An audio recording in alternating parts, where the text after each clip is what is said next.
নমস্কার বন্ধুরা, আপনারা সবাই কেমন আছেন? আশা করছি আপনারা সবাই খুব ভালো আছেন।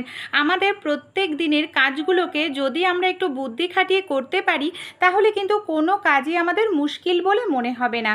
বাচ্চা কাচ্চা নিয়েও আমরা কিন্তু খুব সহজেই সংসারের প্রত্যেকটি কাজ সহজ করে নিতে পারবো। চলুন তাহলে এমনই কিছু ছোট ছোট টিপস আজকে আপনাদের সঙ্গে আমি শেয়ার করছি। আশা করছি প্রত্যেকটি টিপস আপনাদের অনেক কাজে লাগবে। এই টিপসটি শেয়ার করছি আপেল নিয়ে। আপেল তো খাওয়া স্বাস্থ্যের জন্য ভীষণ উপকার, কিন্তু আপনারা কি জানেন এই যে আপেলটা আমরা নিয়ে আসি এত রং চং দেখে, এই আপেলগুলোতে কিন্তু নানা রকম কেমিক্যালের জলে চোবানো থাকে, এমনকি মোম পালিশও করা থাকে, যেটা আমাদের স্বাস্থ্যের জন্য ভীষণ ক্ষতিকর। আমরা অনেক সময় বাচ্চাদেরকে কিন্তু খোসা সমেতই আপেল দিয়ে দিই। তাই খোসা সমেত আপেল দেওয়ার আগে অবশ্যই এই কাজটি করবেন। একটি পাত্রের মধ্যে জল নিয়ে আমি নুন দিয়ে দিয়েছি।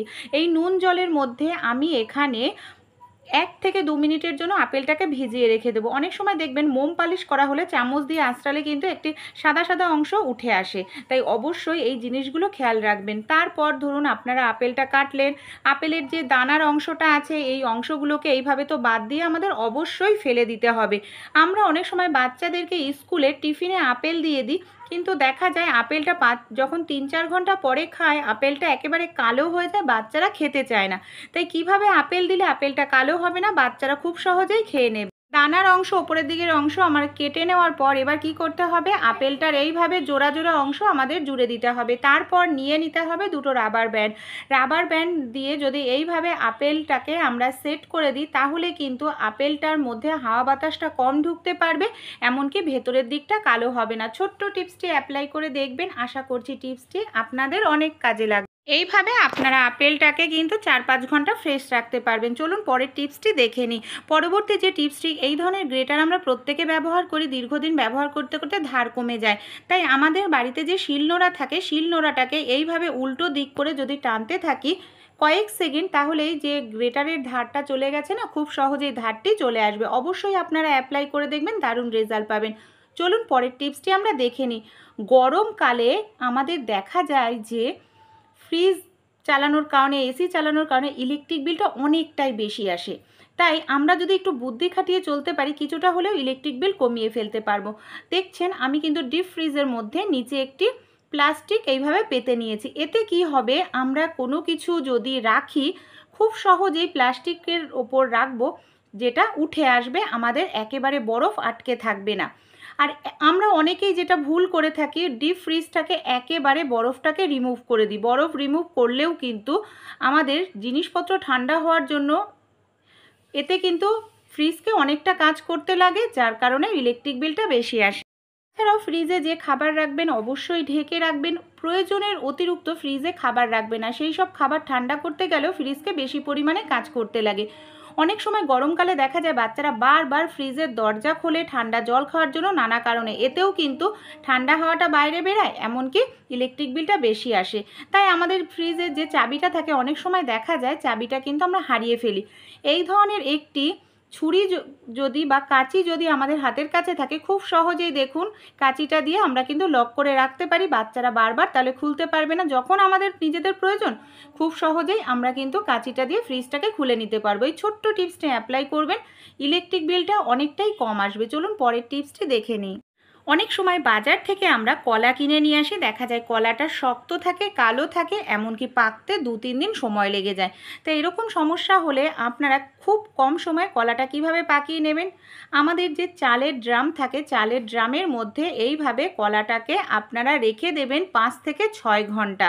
তাহলেই দেখবেন কলাটা নরম হয়ে গেছে, কালারটাও কিন্তু চেঞ্জ হয়ে গেছে। আমি 4 ঘন্টা পরে আপনাদের বের করে দেখাচ্ছি কলাটা। 4 ঘন্টা পর দেখুন আগের তুলনায় কলাটা কিন্তু আমার একটু হলুদও হয়েছে আর একটু নরমও হয়ে গেছে। তাই ছোট্ট টিপসটি আপনারাও অ্যাপ্লাই করে দেখবেন। আশা করছি এই টিপসটি আপনাদেরও কাজে লাগবে, এমনকি কাঁচা কলাও আপনারা কিন্তু এইভাবে পাকিয়ে নিতে পারবেন। এর যে টিপসটি শেয়ার করছি, অনেক সময় আমরা কোথাও ঘুরতে টুরতে যাই, বাচ্চারা সঙ্গে যায়, বাচ্চাদের জন্য লেবুর রস তো করে নিয়ে যাওয়া সম্ভব নয়। তাই এরকম ধরনের লেবু যদি বাচ্চাদের খাওয়াতে হয়, খুব সহজেই কিভাবে আমরা ক্যারি করতে পারি, লেবুটাও কালো হবে না, এমনকি লেবুটার মধ্যেই লেবুটার রসটা থাকবে। এর জন্য কি করতে হবে, সবার প্রথমে এইভাবে আলতো আলতো করে আমি একটি ছুরির সাহায্যে লেবুর খোসাটাকে কেটে নিচ্ছি। তারপর চামচের সাহায্যে, দেখুন এখানে আমি মৌসম্বি লেবু নিয়েছি, চামচের সাহায্যে এইভাবে খোসাটাকে আমাদের ছাড়িয়ে নিতে হবে। দেখুন এক পাশের খোসা আমি কত সহজেই ছাড়িয়ে নিয়েছি। একই রকমভাবে আমাদের যে উল্টো দিকের খোসাটা রয়েছে ঠিক এটাকেও আমরা ছাড়িয়ে নেব। এইভাবে যদি ছাড়িয়ে নিই তাহলে কিন্তু খোসাটা আমাদের টুকরো টুকরো হচ্ছে না। তারপর যখন পুরোপুরি খোসা ছাড়ানো হয়ে যাবে, লেবুটাকে দেখুন আমি এইভাবে অর্ধেক করে 4 অর্ধেক করে কেটে নিচ্ছি। 4 অর্ধেক করে কেটে নেওয়ার পর এই খোসার মধ্যেই যদি আমরা লেবুটাকে সুন্দরভাবে গুছিয়ে নিই, একটি খোসাটা আটকে রাবার ব্যান্ড দিয়ে নিই, যখন আমাদের লেবু খাওয়ার প্রয়োজন খোসাটাকে ছাড়িয়ে এইভাবে বাচ্চাদেরকে দিতে পারবো। লেবুটাও কাটতে লাগবে না, ছুরি কাচিরও নেওয়ার প্রয়োজন পড়বে না। আশা করছি এই ছোট্ট টিপসটিও আপনাদের অনেক কাজে লাগবে। তাহলে ভালো লেগে থাকলে অবশ্যই অ্যাপ্লাই করবেন, এমনকি আপনাদের বন্ধুবান্ধবদের সঙ্গেও টিপসটি শেয়ার করবেন। আমাদের বাড়িতে যে এই ধরনের ছুরি কাঁচি থাকে না, দীর্ঘদিন সবজি কাটতে কাটতে কিন্তু ধারটা কমে যায়। তা আমাদের বাড়িতে যে এই ধরনের লোহার ছাঁকনিগুলো থাকে বা স্টিলের ছাঁকনি থাকে, এই স্টিলের ছাঁকনির নেটটা কিন্তু লোহার হয়, যেটা খুবই ধার হয়। এইভাবে যদি আমরা মাঝে মাঝে স্টিলের ছাঁকনির নেটটাতে এইভাবে ছুরি কাঁচি বটি একটুখানি ঘষে নিই, তাহলে কিন্তু খুব সহজেই ধারটা ফিরে আসবে, আমাদের দোকানে নিয়ে গিয়ে ধার করার প্রয়োজন পড়বে না। টিপসটি তাহলে চলুন দেখে নিই। এই ধরনের নেটের ব্যাগ আমাদের কম বেশি প্রত্যেকেরই আসে যখন ড্রাই ফ্রুটস বা ফল নিয়ে আসি। দেখুন এই ধরনের নেটের ব্যাগে দুটো নেটের ব্যাগ নিয়েছি। একটি নেটের ব্যাগের মধ্যে আরেকটি নেটের ব্যাগ ঢুকিয়ে আমাদের কি করতে হবে, এইভাবে টাইট করে রোল করে নিতে হবে দুটো একসঙ্গে। এইভাবে রোল করে নিচ্ছি, দেখুন একটু মোটাও হয়ে যাচ্ছে আর এগুলো কিন্তু খুব সফট হয়। তাই এটাকে আমি কি কাজে ব্যবহার করব চলুন তাহলে দেখে নিই। এটা আমার রেডি হয়ে গেছে। আমাদের বাড়িতে যে ননস্টিকের বাসন থাকে না, এগুলো যদি আমরা নর্মাল স্কচব্রাইট দিয়ে মাজা ঘষা করি তাহলে কিন্তু নষ্ট হয়ে যায় ননস্টিকের বাসন, কারণ যে নর্মাল স্কচব্রাইটগুলো হয় সেটা অনেকটাই খসখসে, আর এটা অনেকটা নরম হওয়ার কারণে এটা দিয়ে পরিষ্কার করলে তেল নোংরা উঠে যাবে, ননস্টিকের বাসনও নষ্ট হবে না। পরবর্তী টিপসটি তাহলে চলুন দেখে নিই। আমরা অনেক সময় দই বাচ্চাদেরকে খেতে দিই, স্যালাডে খাই, কিংবা দেখা যায় কোনো রান্নায় ব্যবহার করি, দই ফেটাতে গেলে অনেকটা সময় লেগে যায়। তো একটি ছাঁকনির সাহায্যেই কিন্তু খুব সুন্দরভাবে আমরা দইটা ফেটিয়ে নিতে পারি, কোনো রকম দানা দানা ভাব থাকবে না, আর আমরা স্যালাডে দিতে পারবো, কোনো তরকারিতে দিতে পারবো, তরকারিতে রান্না করলে খুব ভালো হবে। এইভাবে ছাঁকনির ওপর রেখে যদি চামচ দিয়ে একটুখানি ঘোরাতে থাকি, দেখুন কত সুন্দরভাবে ফেটানোভাবে দইটা আমাদের পড়ছে। এই ছোট্ট টিপসটি অ্যাপ্লাই করবেন, এতে কিন্তু কম সময়ের মধ্যে আপনারা দইটা ফেটিয়ে নিতে পারবেন। থাকলে অবশ্যই টিপসটি অ্যাপ্লাই করবেন। চলুন পরের টিপসটি। গরমে শশা আমরা প্রত্যেকেই খাই, কারণ শশা স্বাস্থ্যের জন্য ভীষণ উপকার, কিন্তু বাজার থেকে যে শশা কিনে আনি ভীষণ তিতো হয় অনেক সময়। আমরা কি করি, বোটার অংশ কেটে এইভাবে ভালো করে কষটা ফেলে নিই, তারপরে আমরা খোসাটাকে ছাড়িয়ে নিই শশার। তারপরেও দেখা যায় যে শশাটা কিন্তু তেতো লাগে, আর এইভাবে কিনে এনে তো ফেলে দিতেও গায়ে লাগে। তাই কি করলে তিতো ভাবটা আমরা খুব সহজেই কমিয়ে নিতে পারবো। দেখুন আমি এইভাবে কেটে নিলাম। এবার আমাদের নিয়ে নিতে হবে কিছুটা পরিমাণ দুধ। এইভাবে সামান্য পরিমাণ, আমি অল্প শশা নিয়ে দেখাচ্ছি, যদি বেশি শশা হয় সামান্য পরিমাণ শশার গায়ে দুধ যদি লাগিয়ে 1-2 মিনিট রেখে দেন, দুধের কারণে শশার তিতো ভাবটা চলে যাবে। তারপর খাওয়ার সময় নর্মাল জল দিয়ে ধুয়ে শশাটা খেয়ে নেবেন, কোনো রকম তিতো লাগবে না। চলুন পরের টিপসটি দেখে নিই। এরকম ধরনের স্মার্ট ওয়াচ আমরা কম বেশি প্রত্যেকেই ব্যবহার করি, কিন্তু এটা চার্জ দিতে গেলে আমাদের একটি সমস্যা হয়।